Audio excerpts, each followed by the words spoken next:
Hai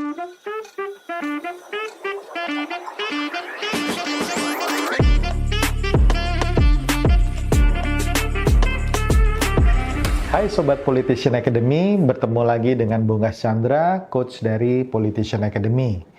Dalam bagian pertama, saya menjelaskan tentang 8 permasalahan yang dihadapi oleh kandidat kepala daerah. Di bagian pertama, saya sudah menjelaskan 4, dan saat ini, di bagian kedua, saya akan menjelaskan 4 lainnya masalah yang dihadapi oleh calon kepala daerah. Masalah kelima yang dihadapi oleh calon kepala daerah itu berkaitan dengan manajemen tim ses. Manajemen tim ses ini berkaitan dengan bagaimana mengelola tim ses. Saya sering katakan bahwa kepala daerah tidak mungkin menang sendiri. Tetapi paradoks yang lain adalah 40-60% kekalahan dari seorang kandidat itu disumbangkan oleh tim sesnya. Oleh karena itu, untuk membuat tim ses yang efektif, tim yang loyal, tim yang solid, dan tim yang betul-betul memahami komando dan bisa bekerja dengan baik, itu menjadi problem sendiri. Karena di dalam pilkada, seorang kandidat akan dilihat sebagai gula atau madu yang akan dirubung oleh banyak sekali semut. Nah, semut ini tentu saja bergabung untuk mengambil gula-gulanya, dan gula-gula dari seorang kepala daerah adalah dana, uang. Karena dalam jangka waktu yang singkat, mungkin sekitar 6-7 bulan, seorang kandidat bisa mengeluarkan belasan atau puluhan miliar untuk bisa memenangkan pilkada. Sehingga banyak sekali orang yang ingin mengambil bagian dengan berbagai motivasi dan latar belakangnya. Nah, di sini diperlukan sistem rekrutmen yang baik. Karena trust itu menjadi sesuatu yang penting. Diperlukan monitoring dan evaluasi bekerjanya tim ses itu dengan benar. Perlunya adanya rewards dan punishment yang jelas terhadap tim ses Anda. Sehingga Anda tahu siapa yang bekerja dengan benar dan siapa yang tidak. Dan yang benar itu bagus harus bisa mendapatkan reward. Sedangkan yang keliru, yang salah, harus diberikan punishment yang tegas juga. Kalau Anda bermain hati atau memihak memiliki anak emas di tim ses Anda, ini awal dari kesalahan atau dari kekalahan Anda. Nah, ini Anda harus bisa membuat tim ses yang betul-betul bisa loyal dan solid terhadap Anda dalam jangka waktu yang relatif singkat. Membentuk tim ses yang baik, dengan job description yang baik, dengan placing atau penempatan yang baik, itu juga merupakan seni kepemimpinan sendiri yang Anda harus miliki. Masalah yang keenam adalah masalah money politik. Apakah Anda berada di pihak yang menentang money politik atau mendukung money politik? Realita atau kenyataan politik di lapangan, money politik itu semakin masif dan semakin menyebar. Nah, saya tidak tahu sekali lagi posisi Anda ada di mana, tetapi realita politik ini harus dihadapi. Kalau Anda mau melakukan money politik, apapun istilahnya, ada yang bilang sedekah politik, ada yang bilang serangan fajar, ada yang bilang uang transport pemilih, apapun istilahnya. Tetapi kalau Anda mau melakukan ini, Anda harus betul-betul memahami bagaimana distribusi, bagaimana mengontrol, dan bagaimana melihat tingkat keberhasilannya. Karena catatan tentang money politik adalah tingkat kebocorannya sangat tinggi. Tingkat kebocorannya itu mencapai 50-70%.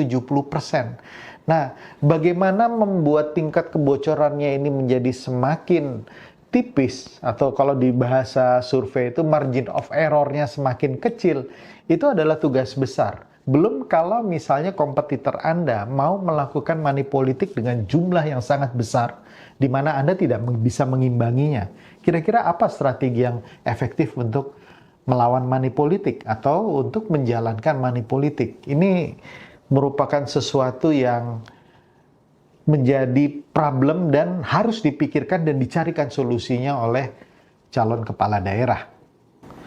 Masalah yang ketujuh dari calon kepala daerah yang akan maju adalah masalah manajemen isu berkaitan dengan negatif campaign atau hoax.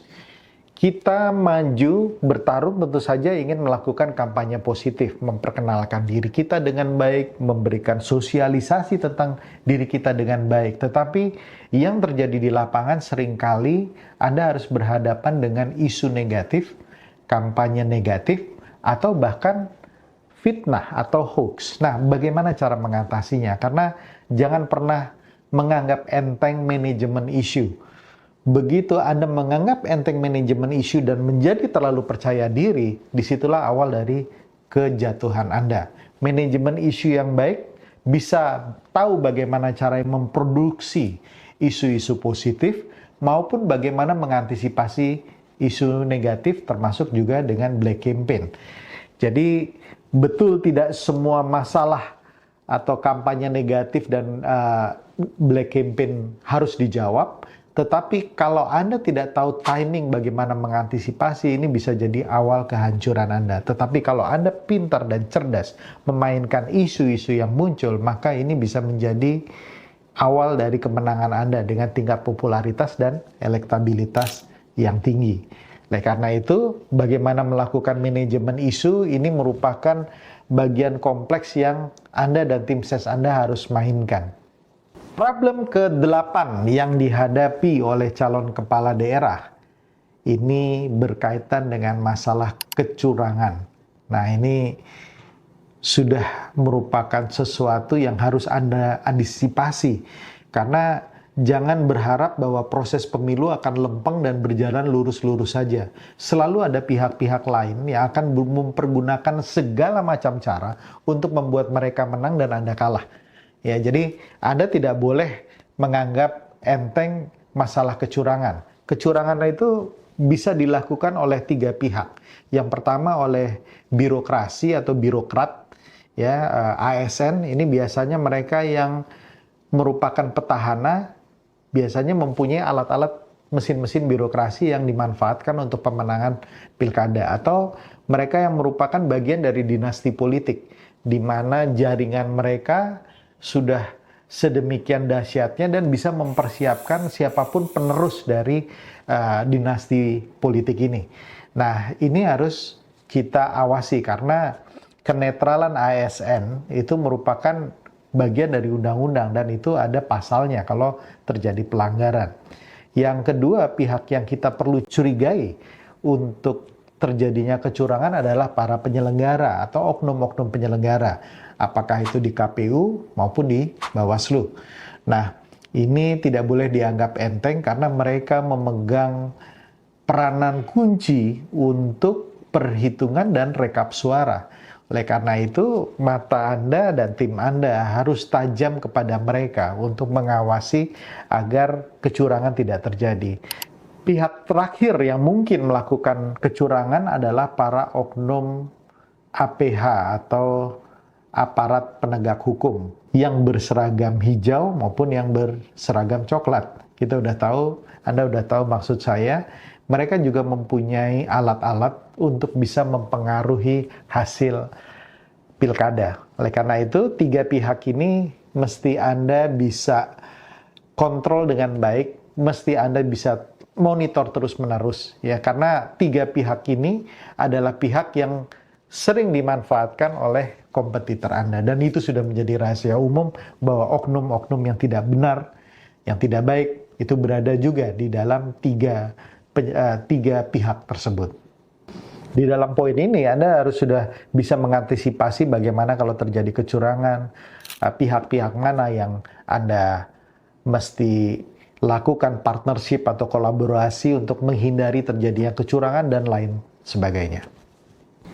Nah, itulah 8 hal atau masalah yang pasti akan atau sedang dihadapi oleh para calon kepala daerah. Nah, bagaimana solusinya?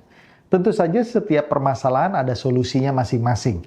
Dan saya ingin memberikan sebuah shortcut untuk bisa mengatasi 8 permasalahan tersebut, yaitu dengan cara Anda bekerja sama atau Anda hire seorang konsultan politik.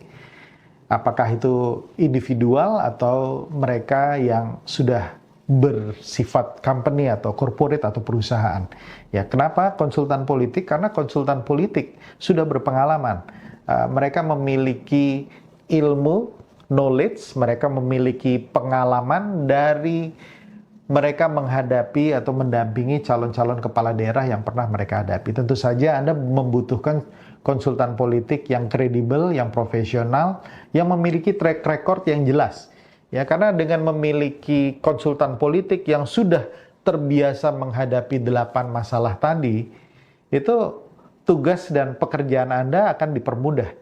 Ya tentu saja Anda bisa bekerja dengan tim ses Anda sendiri, tapi Anda harus siap juga berhadapan dengan tim ses yang akan selalu ABS atau asal Bapak senang, memberikan laporan-laporan yang terbaik, memberikan laporan-laporan update lapangan yang manis, yang kenyataannya tidak seperti itu.